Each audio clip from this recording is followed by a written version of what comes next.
We continue with Matthew chapter 2, verses 16 to 18. This is Herod's reaction when he finds out that he's been fooled by the Magi.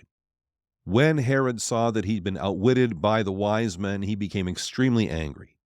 He dispatched his men and killed all the male children who lived in Bethlehem and all the surrounding countryside 2 years old and under, according to the exact time which he had learned from the wise men.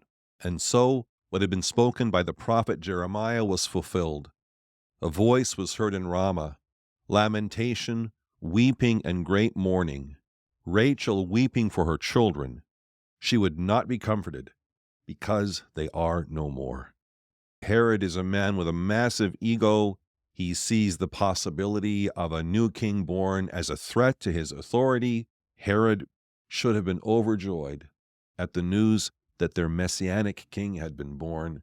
But no, he takes it a completely different way. Those who are caught up in their own egos and in feeding their own appetites, especially the hunger for power and for control, will go to extreme and horrific measures to protect their interests. The death of all the male children born within this window that was given to him by the Magi fulfills the prophecy in Jeremiah 31:15.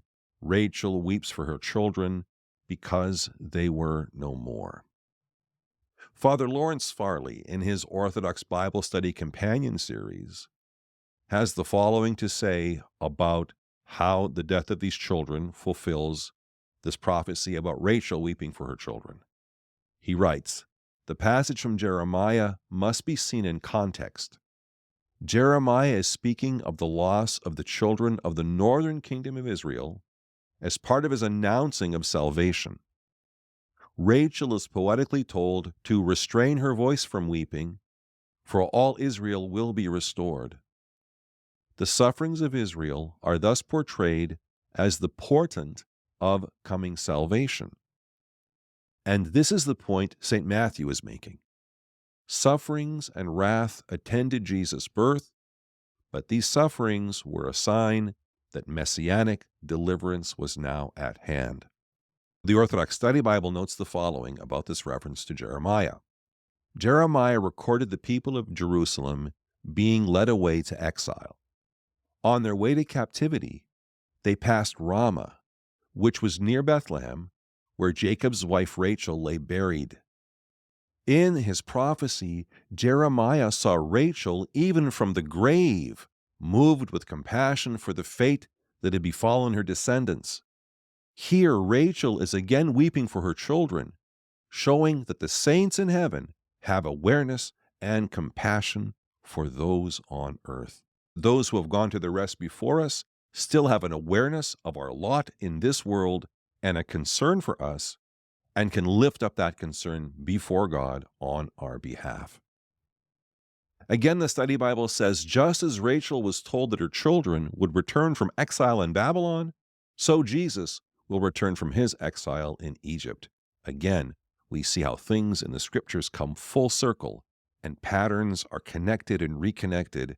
And so just as Israel is the place where Jacob takes refuge, and then the Israelites have to leave, now Christ takes refuge, and he will leave to inaugurate the great Passover, the great Pascha, our deliverance from sin and shame and death. But to get there, he has to enter into this very painful and brutal world that we live in. And of course, that will all culminate for him in his death on the cross, bringing us life through his resurrection. As always, thank you for joining me. Our next study will conclude Matthew's infancy narrative with the final verses of Matthew chapter 2. And until then, take care and God bless.